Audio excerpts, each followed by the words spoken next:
abjuu kee isa taa'ee si eeggachaa jiru bira akka hin geenyeef wanta si taasisu keessaa inni tokko ofitti amanamummaa dhabuudha. Dhalli namaa ofitti amanamummaa akka hin qabaanne wanti isa godhu immoo sodaadha. Sodaani hiyyummaa sammuudha. Sodaan ofitti amanamummaa nu dhabsiisa. Jireenya keenya hiika dhabsiisa. Akka nun jireenya keenya mi'eeffannee hin jiraanneef nu taasisa. Sodaan kutannoo kee laamshessa. Muuxannoo sammuu keetii laamshessa. Taatee kee akkati hin jiraanne yookiin kan darbe qofa akka jiraatu moomantii kee yeroo kee ammaatti galateeffattee gammaddee akka hin jiraanne kan si taasisu keessaa inni tokko sodaadha. Yeroo keenya akka seeraan ittiin fayyadamnees nu taasisa. Sodaachuun waa gochuurraa kutannoo akka nuun hin qabaanne nu godha. Yaadurraa akka nuun yaaddofnu bor maaltu nu quunnama. Experience kaleessa qabnurraa ta'uu danda'a. Yaadda'u nan kufaa laata jennee yaadda'u waa tokko yoo jalqabne biizinasii yoo jalqabne nan kassaraa laata jennee yaadda'u kun maalirraa kan ka'e sodaarraa kan ka'e. Kanaaf sodaan summii abjuu keenyatti akka nuun hin deemne nu daaggeessu keessaa isa tokkodha. Jireenya keenya nama biroo wajjiniin akka nuun madaalu nu taasisa. Gammachuu kee akka hin mi'eeffanne gammachuu keerraa si fageessa. Gammachuu keerraa si baqachiisa.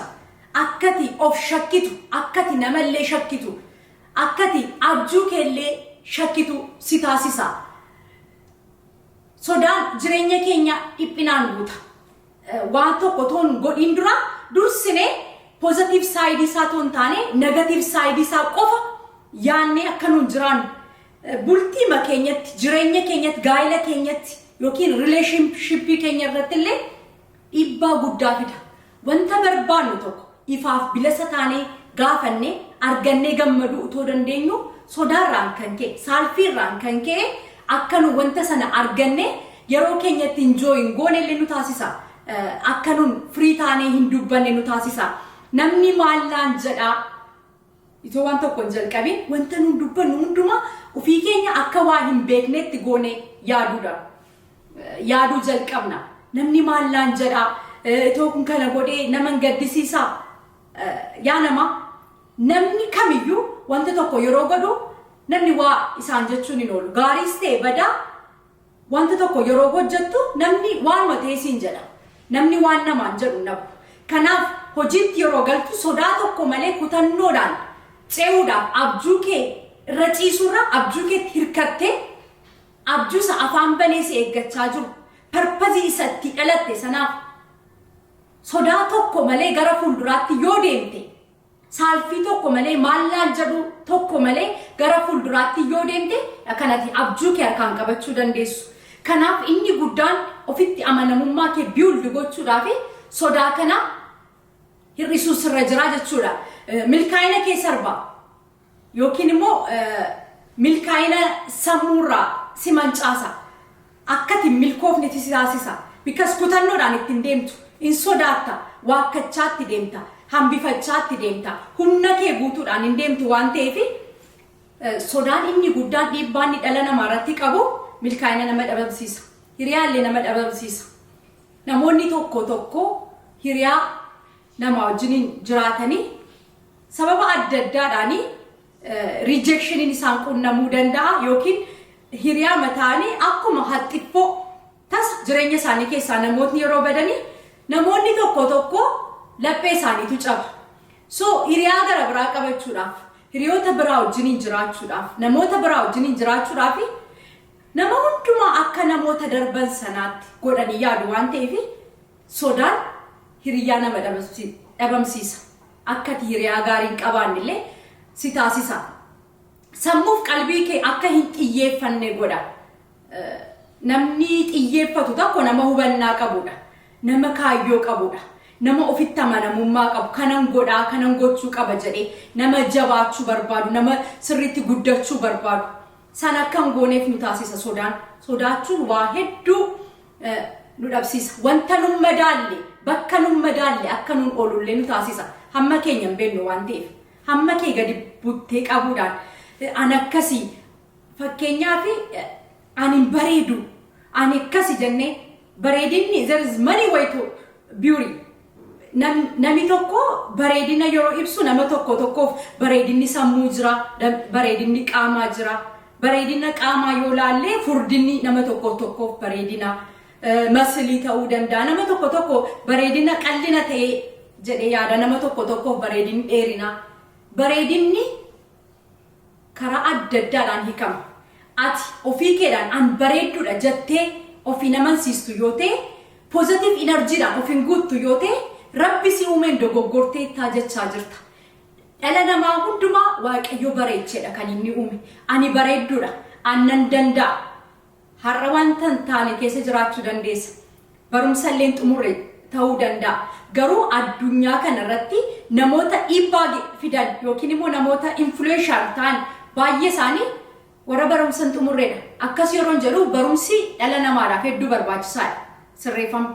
Garuu maaliyyuu taate wanta abjootte sana bira ga'uudhaaf kutannoodha malee wanta tarra keessa jirtu si daangessuun qabu. Kanaaf sodaa ofirraa hir'istee teessee gaddurra teessee boquu cabsuurra yookiin teessee intaa'u jettee yaadurra har'a steeppii tokko gara fuulduraatti yoo deemtedha. Kanati abjuu kee bira yookiin immoo diriimii kee sana bira ga'uu dandeessu jechuudha. Kanaaf sodaa jireenya keenya keessaa mancaasuun hedduu barbaachisaadha. Ergama keessi wallaalchisa. Ergamati gara addunyaa kana dhufteef namni marti dhalatee addunyaa kanarra yeroo dhufu yeroo dhalatu Rabbi nu uume purpose nu uume qaba. Namni kamiyyuu barbaachisaadha. Barbaachisummaa kee amantee eenyummaa kee sirriitti ofitti fudhattee bakka deemtu sirriitti bartee deemutu sirra jira. Sana akka hin goone gochaan jirtu yoo ta'e sana akka hin goone kan si taasisaa jiru sodaadha. Fakkeenyaaf ganama kaatee ganama kee yuunifoormii uffadhee ganaman hojjedha. Hojii deemuudhaaf konkolaataa koo keessa galee iddoo biraa dhaqee yookiin suuqii yookiin balbala hospitaalarra dhaaba yoo ta'e yookiin bakka hojii koodhaan alan deema yoo ta'e bakka hin deemuun beeku jechuudha. Jireenya koo seeraan gaggeeffachaa jiru jechuudha. Kanaaf yeroo sodaata ta'e konfiidensii mataa keedhaan qabdu. Konkolaataa keessa dhattee bakka passenger sideedhaan teessa. Bakka namni taa'u. So jireenya kee kan oofu nama gara biraadha. Iskiriiptii namaadha kanatti jiraattu. Kan namni tokko sii boocedha kanatti jiraattu. Kanaaf ofitti amanamummaan wanta hunda caalaa hedduu dhala namaaf barbaachisaadha. Hubannaadhaan ofitti amanamummaadhaan jireenya keenya yoo gaggeeffanne bakka yaannee akka nuun hin geenye wanti nu daangessu hin jiru. Hubannaan beekumsa caala. Kanaaf gara fuuldura keenya deemu. Inni kaan sodaan dubbii ofitti fudhachuu taking things personally.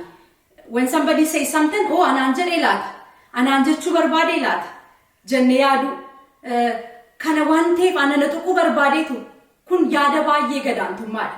Namni barbaade yaada isaa akka barbaadetti dubbachuu danda'a. Wanta nama dubbadhe keessaa hundi isaa sirriitti ta'uu dhiisuu danda'a. Wanti siin liqamsamne jiraachuu danda'a. Seeccaatee fudhachuun garuu kan keedha.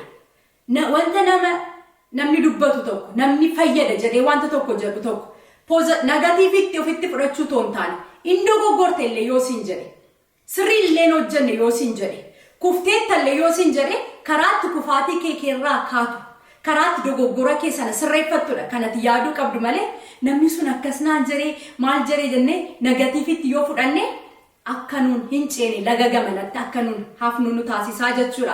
Kanaaf xiyyeeffannoo keenya wantoota saamu muuxannoo keenya wanta saamu yeroo keenya akka nuun seeraan ittiin fayyadamne wantoota nu taasisanii yaadurraa akka nuun yaaddofnu wantoota nu taasisan amantii wanta nu dhabsiisan amantii waaqa keenya irratti akka nuun hin qabaan hin goonu jennee of yaadna waan ta'eef namoota irratti amantii akka nuun hin qabaan wantoota nu taasisanidha.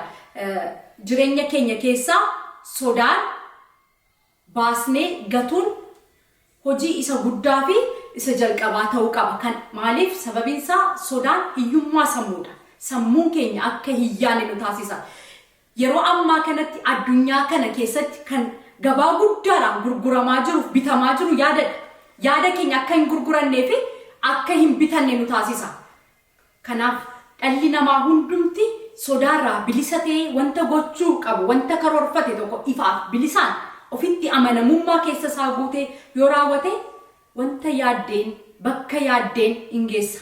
Waaqayyoon amanattee karaa kee qulqulluu garaa kee qulqulluu sammuu nagaaf tasgabbii qabuun yoon kufe ka'uu nan danda'a, yoon gufadhe ka'uu nan danda'a, yoon kassare yoon tan na harkaa dhabe jennee amanannee gara fuulduraatti yoo deemne qofadha bakka yaadne kan nun ga'uu dandeenyu. Sana immoo ciisnee toon taane balbala abjuu keenya irra deddeebisnee rukuchuudhaan mana nama barbaaddu tokko yeroo deemtu nama sana sirriitti barbaadda yoo ta'e har'a deemta, inni abda yoo ta'e borganam itoon dirribaan kee deemteetu rukuttee balbala isaa rukuttee nama sana argatta.